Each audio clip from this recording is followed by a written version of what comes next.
Hoje estou cá para vos falar sobre a terapia familiar, sobre como funciona, quem procura este tipo de ajuda e, ao fim e ao cabo, o que é que encontra. A terapia de casal é um serviço prestado normalmente por psicólogos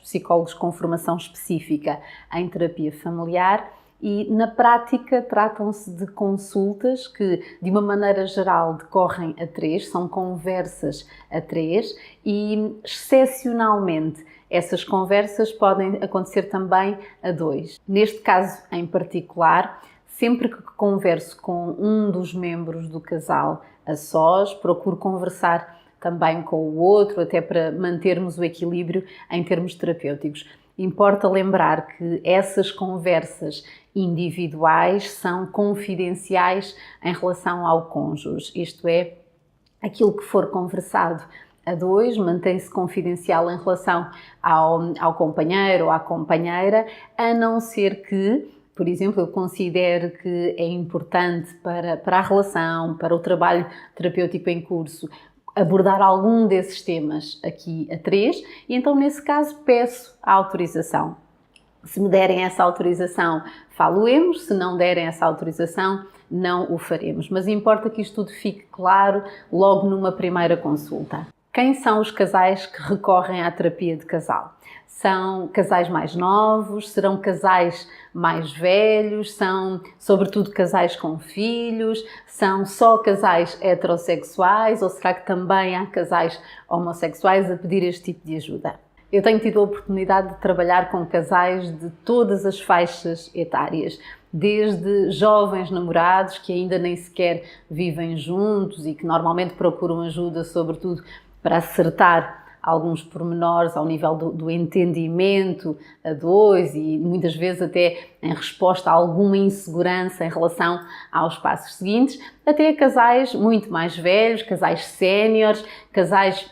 cujos filhos, por exemplo, já saíram de casa e estão numa fase do ciclo de vida em que precisam de alguma ajuda para recuperar a relação. Mas eu diria que uma larga fatia das pessoas que me procuram são efetivamente casais com filhos em idade escolar e eu creio que é relativamente fácil entender o porquê. Afinal, nós estamos a falar de uma fase do ciclo de vida das famílias em que já não estamos a falar da altura do namoro, em que há disponibilidade total um para o outro. Pelo contrário, há muitos papéis para gerir em simultâneo. E muitas vezes são as rotinas que se instalam e que acabam por roubar boa parte do enamoramento, boa parte do romantismo e muitas vezes nesta fase da vida as pessoas têm muito mais dúvidas sobre o rumo a seguir e, portanto, a terapia de casal acaba por funcionar aqui como a resposta a todas essas questões. No meu caso específico, tenho trabalhado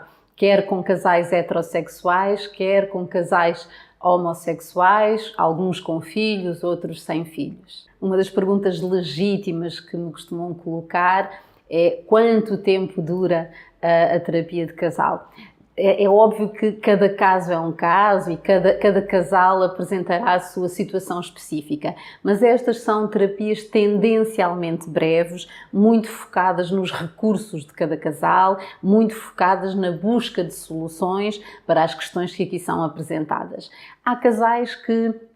podem levar 2 ou 3 consultas a sentirem-se efetivamente mais seguros, mais capazes de enfrentar as questões associadas à sua relação e há naturalmente outros casais que vão precisar de muito mais tempo até que se sintam seguros para voar sozinhos. Em relação aos motivos que podem fazer com que alguém decida que está na hora de pedir a ajuda da terapia de casal. Os motivos são muito variados. Há algumas questões que são transversais a todos os casais, a casais de todas as faixas etárias, mas depois há situações específicas com que vou aqui trabalhando. Muitos dos casais com quem trabalho estão claramente em alturas de transição nas respectivas vidas. Estou a falar de, por exemplo, casais que acabaram de começar a viver juntos ou que casaram há relativamente pouco tempo e que podem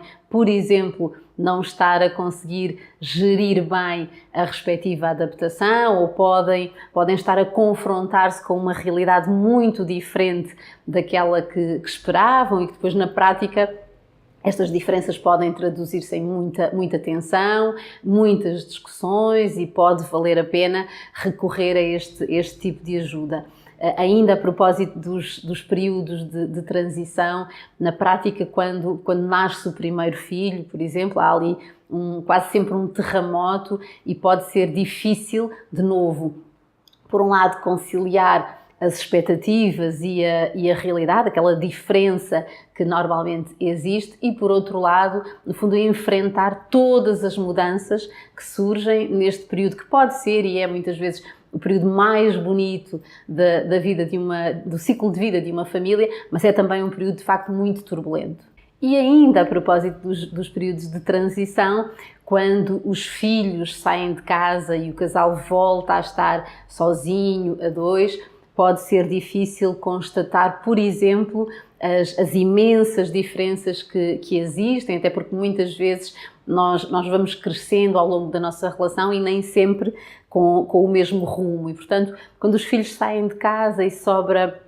mais tempo para que um olhe para o outro, pode surgir ali um vazio difícil de gerir, podem surgir questões até relativamente à continuidade da relação e, de novo, a terapia de casal entra aqui como uma resposta possível. Outra das situações comuns a que a terapia de casal costuma dar resposta tem a ver naturalmente com o aumento dos níveis de tensão. Há muitos casais que me procuram e que me dizem que têm discutido muito mais do que seria normal ou do que pelo menos seria desejável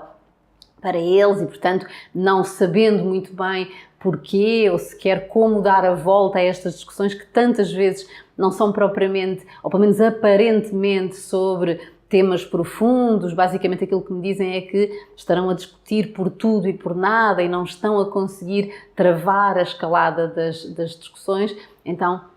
a terapia de casal entra aqui como uma resposta para que cada um possa falar abertamente e sem juízos de valor sobre aquilo que lhe vai na alma, sobre as próprias emoções, sobre aquilo de que precisa, sobre as próprias necessidades afetivas, num ambiente emocionalmente seguro, para que ambos se sintam ouvidos, para que ambos se sintam compreendidos e para que estes níveis de tensão deem lugar a níveis mais elevados de conexão, de revelação mútua e, claro, de sensação de amparo. Outras vezes, o pedido de ajuda está sobretudo relacionado com o afastamento físico, ou seja, as pessoas até identificam alguma conexão emocional, mas dão-se conta de que já não há intimidade sexual, ou pelo menos já não há a satisfação sexual que houve um dia, ou que gostariam que houvesse, ou talvez pior do que isso, pelo menos na perspectiva de quem pede ajuda, dão-se conta de que há um afastamento físico, de que as pessoas já não se tocam, já não há os gestos de afeto que nos habituámos a associar a uma relação romântica e, portanto, muitas vezes a terapia de casal surge efetivamente aqui como a resposta para todas as perguntas que depois estão associadas a estas mudanças. Há ainda quem peça ajuda na sequência de um afastamento que, mais do que físico, é sobretudo emocional, ou seja, de alguma maneira as pessoas sentem, sobretudo, que já não estão felizes naquela relação, muitas vezes identificam diferenças muito significativas ao nível dos valores. Ainda há bocadinho eu dizia que é normal que, à medida que o tempo passe, nós vamos crescendo, nós vamos amadurecendo e muitas vezes aquilo que acontece é que aquelas duas pessoas crescem em sentidos opostos e isso fala-as a crer, pelo menos em algumas situações, que já não partilham exatamente os mesmos valores e depois isto pode traduzir-se, sobretudo, na tal sensação de desligação emocional para a qual, de novo, a terapia de casal pode ser uma resposta. Ainda em relação aos motivos que fazem com que alguém peça a ajuda da terapia de casal, há naturalmente uma parte substancial de casais que fazem este pedido de ajuda na sequência da revelação de uma relação extraconjugal. Quando há uma traição, há de novo aqui um terremoto gigante e é normal que, mesmo quando o casal está muito empenhado em dar a volta à situação, em reconstruir a relação, dizia eu que é muito comum que nem sempre consigam resolver tudo sozinhos. Muitas vezes há boa vontade, há muita vontade de reconstruir, de olhar para o futuro, mas na prática as coisas podem revelar-se muito mais difíceis e, de novo, a terapia de casal pode entrar aqui no sentido de dar a resposta às dificuldades pelas quais estes casais estão a passar. Então, como é que eu sei que está na hora de pedir ajuda? Como é que eu sei que é a altura de recorrer à terapia de casal? Eu diria que o momento de recorrer à terapia de casal é aquele em que olhamos à nossa volta e temos a clara sensação de que os períodos de desgaste, os períodos de mal-estar, os períodos de tristeza são largamente superiores aos períodos de bem-estar, de paz, de harmonia, de entusiasmo. Então, quando nos sentimos, sobretudo, desgastados, quando nos sentimos muito mal em relação à nossa relação e quando temos a certeza de que sozinhos não estamos a ser capazes de dar resposta, vale a pena, no mínimo, olhar para as alternativas e considerar esta hipótese da terapia de casal como uma alternativa razoável que está ao nosso alcance, que está ao alcance de qualquer um.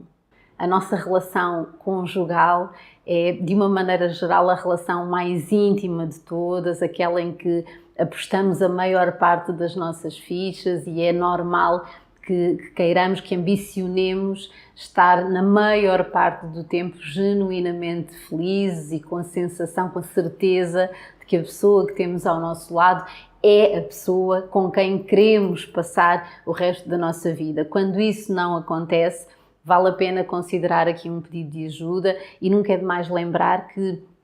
ainda que muitos dos pedidos de ajuda nesta área surjam numa derradeira tentativa, no ou vai ou racha, muitas vezes aquilo que acontece é que algumas destas pessoas fazem efetivamente o pedido de ajuda numa altura muito tardia, em que, por exemplo, um dos membros do casal já baixou os braços. E, portanto, vale a pena lembrar, como eu ia dizer, que quanto mais cedo for feito este pedido de ajuda, muito maior é a probabilidade de sucesso.